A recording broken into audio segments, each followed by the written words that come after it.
Good morning friends, এখন সকাল 5টা বাজে আর আমরা সানরাইজ দেখার জন্য মন্ডলপট্টি পিক যাচ্ছি। চলুন। সানরাইজ হচ্ছে আর গেট 6টার সময় খুলবে, সেই জন্য আমরা ওয়েট করছি। চারিদিকে অন্ধকার আছে, এখনো চাঁদ আকাশে দেখা যাচ্ছে, খুব জোর হাওয়া বইছে আর 6টার সময় গেট খুললো। আমরা পিকের দিকে এগিয়ে গেলাম আর কিছু মেঘ সানকে ঢেকেছে, তাও সানরাইজটা বোঝা যাচ্ছে আর সূর্যের রাঙা আলো চারদিক ভরে যাচ্ছে।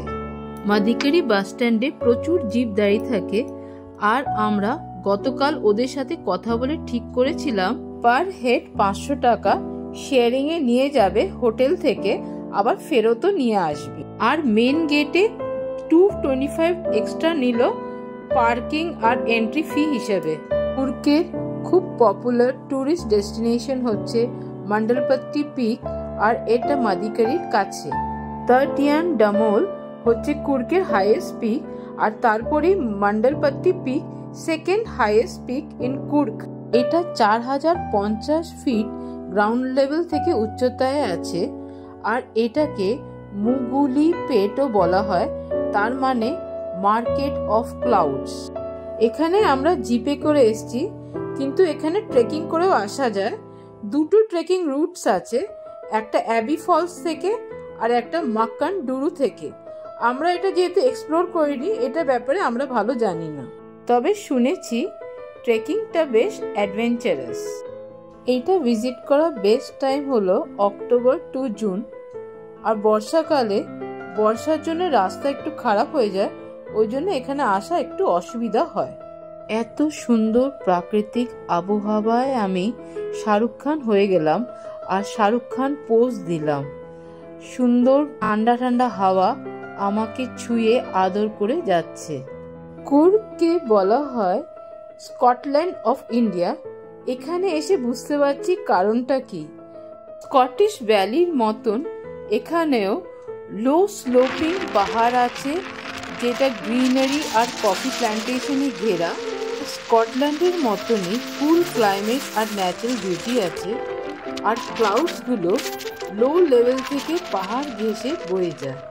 আমি একটা 360 ডিগ্রি ভিউ তুললাম, যেখানে জোর হাওয়ার আওয়াজটাও শোনা যাচ্ছে। সানরাইজ পুরোপুরি হয়ে গেছে, আকাশে এখনো চাঁদ দেখা যাচ্ছে। এখানে বেশ অনেকক্ষণ কাটিয়ে এবার আমি জিপের দিকে এগিয়ে যাব। এখানে আশেপাশে কোনো দোকান নেই, সেই জন্য নিজের জলটা নিজে ক্যারি করতে হবে আর ওয়াশরুমও পরিষ্কার না। আসার সময় অন্ধকার ছিল, সেই জন্য বুঝতে পারিনি, শুধু ঝাঁকুনিটা ফিল করতে পেরেছি। এখন দেখে বোঝা যাচ্ছে কারণটা কি। রাস্তায় পাথরে ভর্তি আর কর্ণাটকা গভর্নমেন্ট জিপ সাফারিটাকে এনকারেজ করে, সেই জন্য এই রাস্তাটাকে ঠিক করে না। সূর্যের আলো ঝলমল করছে আর আমরা এই বাম্পি রাইডটাকে এনজয় করছি। হোটেলে গিয়ে রেডি হয়ে আর ব্রেকফাস্ট খেয়ে আমরা আবার বেরোবো। আমরা একটা ক্যাব ঠিক করেছি, প্যাকেজ ট্যুর 3000 টাকায় নিয়েছি। আমাদের বাগামন্ডলা টেম্পল, তালাকাবাড়ি টেম্পল সব ঘোরাবে। এখন রাস্তাটা খুব স্মুথ হয়েছে আর আমরা রাইডটা খুব এনজয় করছি। আজ মন চেয়েছে আমি হারিয়ে যাব আমি তোমার সাথে, সেই অঙ্গীকারে রাখি পরিয়ে দিতে কিছু সময় রেখো তোমার হাতে।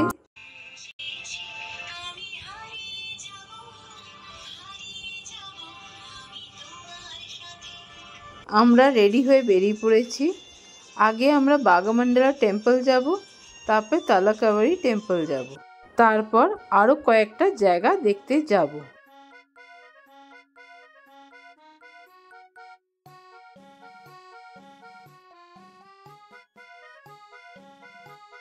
আমরা বাগামন্ডলা টেম্পল এসে গেছি। এখানে একটা ত্রিবেণী সঙ্গম আছে, কাবেরী, কনিকা আর সুজতি নদীর এখানে সঙ্গম আছে। সুজতি হচ্ছে মিথিক্যাল রিভার, এটা চোখে দেখা যায় না, মাটির তলা দিয়ে বয়ে যায়। এখানে স্নান করাকে খুব পুণ্য মনে করা হয় আর এখানে স্নান করে লোকে তালাকাবাড়ি টেম্পলে পুজো দিতে যায়। আর মনে করা হয় যে পূর্বপুরুষদের পিণ্ডদান এখানে করলে ওদের আত্মার শান্তি হয়। তুলা সংক্রান্তির দিনে এই ত্রিবেণী সঙ্গমে অনেক ডিভোটিসরা স্নান করে বাগামন্ডলা টেম্পলে পুজো দেয়। টেম্পলের কাছে এই ব্রিজটা হচ্ছে, এটা আরো যাতায়াতের সুবিধা করে দেবে। বাগামন্ডলা টেম্পলটা 11th সেঞ্চুরিতে চোলা ডাইনেস্টি বানিয়েছিল, আর 1790 সালে ওয়াদিয়ারের কিং মহারাজা বীরা রাজেন্দ্র ওয়াদিয়ার এটাকে রিনোভেট করান। মন্দির চত্বরটা খুব পরিষ্কার আর জুতো রাখার খুব সুন্দর ব্যবস্থা আছে। হিন্দু হোলি টেক্সট স্কন্ধা পুরাণা হিসেবে এখানে একজন বড় মহারিষির আশ্রম ছিল, ওনার নাম ছিল শ্রী ভাগন্দা মহারিষি। উনি শিব ঠাকুর আর সুব্রমণ্যম ঠাকুর মানে শ্রীরামের খুব বড় ভক্ত ছিলেন। মহারিষি শিব ঠাকুর আর সুব্রমণ্যম ঠাকুরের ঘোর তপস্যা করে, আর তপস্যা খুশি হয়ে শিব ঠাকুর আর সুব্রমণ্যম ঠাকুর এই মন্দিরে বিরাজমান হন। এই মন্দিরে গণেশ ঠাকুর আর নারায়ণ ঠাকুরের মূর্তি আছে, আর এদেরও পুজো করা হয়। শিব ঠাকুরকে এখানে ভাগন্দেশ্বরা ঠাকুরও বলা হয়। এই মন্দিরের আর্কিটেকচারটা দ্রাবিডিয়ান আর কেরালা স্টাইলে। এখানে উডেন সিলিং আছে, আর রুফটায় রেড কালার টাইলস আছে, আর কর্নারে ব্রঞ্জের সাপের ফোনার কার্ভিংস আছে। এখানে দুপুর 1টার সময় ভোগ খাওয়ানো হয় ফ্রিতে। আমরা যদিও খাইনি, কারণ এখন আমরা তালাকাবাড়ি টেম্পল দেখতে যাব। মন্দির চত্বরটা বেশ বড়। তালাকাবাড়ি টেম্পল যাওয়ার পথে খুব সুন্দর সিনিক বিউটি আমরা দেখতে পেলাম।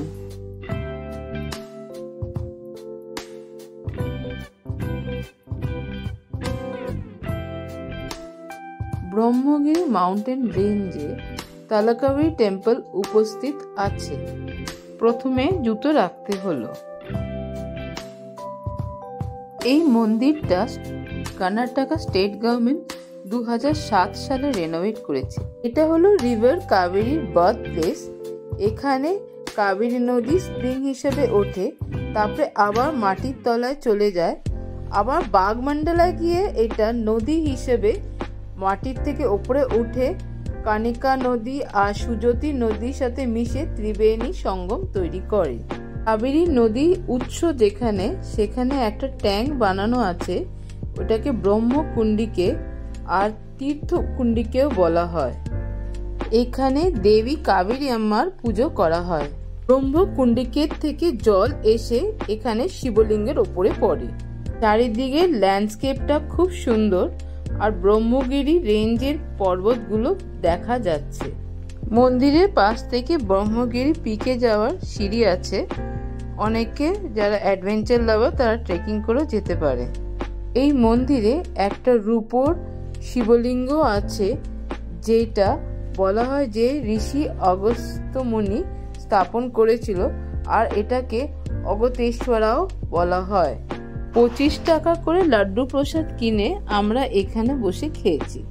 তালাকাবাড়ি টেম্পল ভালোভাবে দর্শন করে আমরা মাদিকেরি ফিরে যাচ্ছি। ওখানে আমরা লাঞ্চ করব, তারপর নেক্সট ডেস্টিনেশনের দিকে এগিয়ে যাব। লাঞ্চ করার পরে এখন আমরা কফি প্ল্যান্টেশন দেখতে যাচ্ছি। সিনিক বিউটি আর স্লোপিং হিলসের জন্য যেমন কুর্গকে স্কটল্যান্ড অফ ইন্ডিয়া বলা হয়, তেমন কফি প্ল্যান্টেশনের জন্য এটাকে কফি ক্যাপিটাল অফ ইন্ডিয়া আর কফি কাপ অফ ইন্ডিয়াও বলা হয়। ইন্ডিয়ার 40% কফি এখানেই তৈরি হয়। আমরা স্পাইসেস গার্ডেনে এসছি। পার হেড 200 টাকা টিকিট।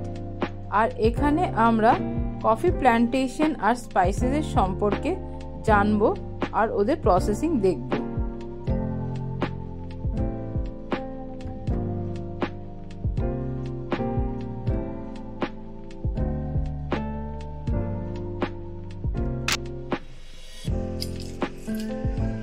এটা কফি প্ল্যান্ট, কফির গাছ। আমরা কফি প্ল্যান্টেশনে এসেছি, এখন দেখবো। আর এই যে এগুলো হচ্ছে কফির বিনস, কফি বিনস। এই ফুলগুলো খুব কমন, এদেরকে এঞ্জেলস ট্রাম্পেটস বলা হয়। Green chili is 5 to 6. This chili 1 or 2 is enough for you. It will be that spicy and healthy for you. It's a smaller chilies over here. After dry once turns to red color. Then we'll put it dry in sunlight and was cooking purposes. So it's called bird's eye chili. It will be very small in size. That's why. আমাদের tour guide আমাদের স্পাইসেসের সম্পর্কে বোঝালো। Cardamom, cocoa, দারচিনি, তেজপাতা আর অনেক অনেক spices যেটা এখানে grow হয় সেসব সম্পর্কে আমাদের জানালো। And then if you try it, add white pepper on. So white are exported. It will assist. That's 20 years. So this requires more water. After rainy season, you have to keep up with water for this. You can come further. You can see a separate root coming right now. So these roots are coming. So on these you'll have to cut up on the base.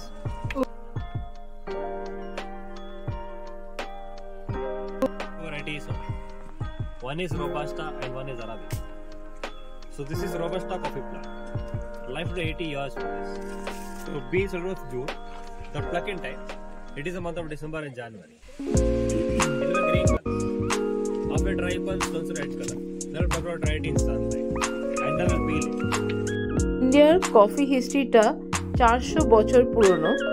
17th সেঞ্চুরিতে বাবা Budan Yemen থেকে coffee beans এনেছিল, যেটা কর্ণাটকায় চন্দ্রগিরি হিলসে পুঁতেছিল। তারপর থেকে কফির growth শুরু হয়। প্রথম দিকে মালনাথ কিষানগুলোই ঘরোয়াভাবে কফি গ্রো করত, তারপর ফলন বাড়ে। আর 1854 সালে জন ফাউলার কুর্কের ফার্স্ট কফি এস্টেট তৈরি করে। এখানে আমাদের কমপ্লিমেন্টারি জ্যাগারি কফি দেওয়া হয়েছে, মানে গুড় দিয়ে কফি তৈরি হয়েছে। জ্যাগারি কফি, একটু কার্ডামমও আছে। এরা গরম গরম কফি খাওয়ার পরে আমরা জায়গাটা একটু এক্সপ্লোর করলাম, তারপর কফি প্রসেসিং ফ্যাক্টরিতে গেলাম। ওয়ার্ল্ডের মোস্ট এক্সপেন্সিভ কফির মধ্যে পড়ে সিভ্যাট কফি। এটাকে কফি লুব্যাকও বলা হয়। এটা 58,000 পার কেজি। এক ধরনের বিড়াল এশিয়ান পাম সিভে যখন এই বিনসগুলো খায়, তারপর ওইটাকে পার্শিয়ালি ডাইজেস্ট করে এক্সক্রিট করে, ওইটা দিয়ে এই কফিটা তৈরি হয়। हाँ, तो आपने कॉफी को ग्रीन चेरी के रूप में देखा। ग्रीन होने के बाद तो रेड कलर का होता है मैडम। उसकी जो टाइमिंग होती है ना, दिसंबर, जनवरी, फरवरी, उस टाइम हम उसको हैंड पिकिंग करते हैं, उसको सन ड्राई करते हैं। आपको ऐसा देखिए, इसको हम बोलते हैं raw coffee, the second stage of coffee and black gold भी इसको बोला जाता है। आप इसको ऐसे 20 इयर्स रख सकते हैं, no expiry, no side effect. আমি টেস্টিং করলাম বার্ডস আই চিলি, দেখি কেমন হয়। মনে হচ্ছে এটা ঝাল ঝাল, কলা দিয়ে ঝাল ঝাল লাগছে। টেন্ডার কোকোনাট ওয়াইন খেয়ে দেখি। না, বার্ডস আইটা সবচেয়ে বেস্ট। এটা কিউই দিয়ে হোমমেড ওয়াইন। এটা খেয়ে দেখি কেমন। ঠিকঠাক আছে, সবচেয়ে বেস্ট কিন্তু আমাদের এই বার্ড আই চিলিটাই লাগলো। বেশ সুন্দর ঝাল ঝাল ছিল, হেভি টেস্ট হয়েছে। কফি প্রসেসিং দেখার পরে আমরা হোমমেড ওয়াইন টেস্ট করলাম, তারপরে ওদের এই দোকানে আসলাম। এখান থেকে জিনিসপত্র কিনে নেওয়া যায়। তো ইন্টারেস্টিং আর ইনফরমেটিভ ট্যুর নেওয়ার পরে আমরা অ্যাবি ফলসের দিকে যাচ্ছি। অ্যাবি ফলস মাদিকেরি থেকে 9 কিলোমিটার দূরত্বে আছে, আর এটা সকাল 9টা থেকে বিকেল 5টা অবধি খোলা আছে। 12 বছর পর্যন্ত বাচ্চাদের টিকিট ফ্রি আছে, আর বড়দের 10 টাকা পার হেড। এটাকে জেসি ফলসও বলা হয়। কুর্কের প্রথম ব্রিটিশ চ্যাপলেনের মেয়ের ওপরে এই নামটা রাখা হয়েছে। এই জায়গাটা মিস্টার নেরাওয়ান্দা বি নানাইয়া গভর্নমেন্টের কাছে কিনেছে, আর এটাকে কফি প্ল্যান্টেশন আর স্পাইসেসের প্ল্যান্টেশনে কনভার্ট করেছে। চারিদিকে গ্রিনারি লম্বা লম্বা silver oak trees, coffee plantation দেখতে খুব সুন্দর লাগছে। কি লম্বা লম্বা গাছ, আর কি সুন্দর লাগছে দেখতে। আর একটু সামনে গিয়ে দেখবো। কাবেরী নদী 70 ফিট ওপর থেকে নিচে পড়ছে, খুব সুন্দর লাগছে। বর্ষাকালে আরো বেশি ভাল লাগে যখন জল অনেক বেশি থাকে।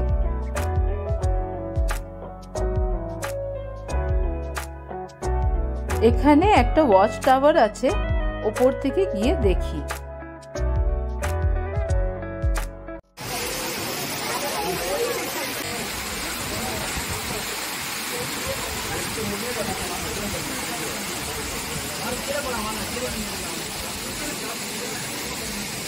ফলসের অপোজিটে একটা ব্রিজও আছে, কিন্তু এটা এখন ভাঙা আছে, না তো ওখান থেকে খুব সুন্দর ভিউ পাওয়া যেত। অ্যাবি ফলস দেখে আমরা রাজাস টুম দেখতে এসে গেছি। এইটার এন্ট্রি টিকিট হচ্ছে 10 টাকা পার হেড। এইটার আরেকটা নাম গাডিকে।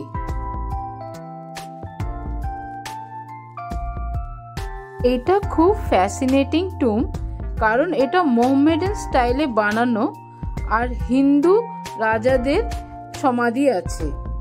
এখানে চারিদিকে 4টে মিনার আছে। রয়্যাল রাজাদের 3টে টোম আছে। মাঝখানে হচ্ছে কোডাবা কিং দোড্ডা বীরা রাজেন্দ্রা আর তার স্ত্রী মহাদেবী আম্মার। ডান দিকেরটা রাজার ভাই লিঙ্গা রাজেন্দ্রার, আর এটা 1820 এডিতে বানানো। বাঁ দিকেরটা রাজার গুরু রুদ্রপ্পা, আর এইটা 1834 এডিতে বানানো। জায়গাটা খুবই সুন্দর, ছোট্ট একটা গার্ডেন আছে, ওয়েল মেনটেন্ড, আর সানসেট হচ্ছে, ওই জন্য মনুমেন্টস গুলো দেখতে খুব সুন্দর লাগছে।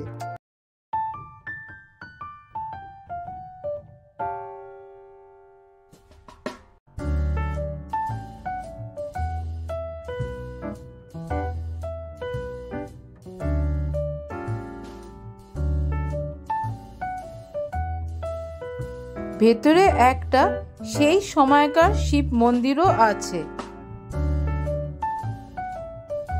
এখানে 2টো রয়্যাল অফিসিয়ালদের সমাধিও আছে, বিদান্দা বপু আর তার ছেলে বিদান্দা সোমাইয়া।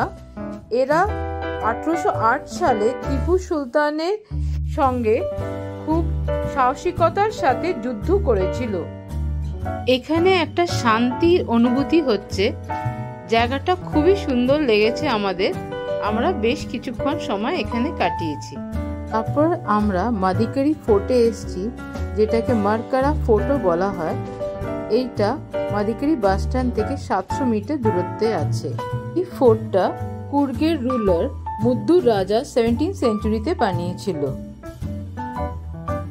পরবর্তীকালে টিপু সুলতান এটাকে ক্যাপচার করে আর এটার নাম রাখে জাফরাবাদ।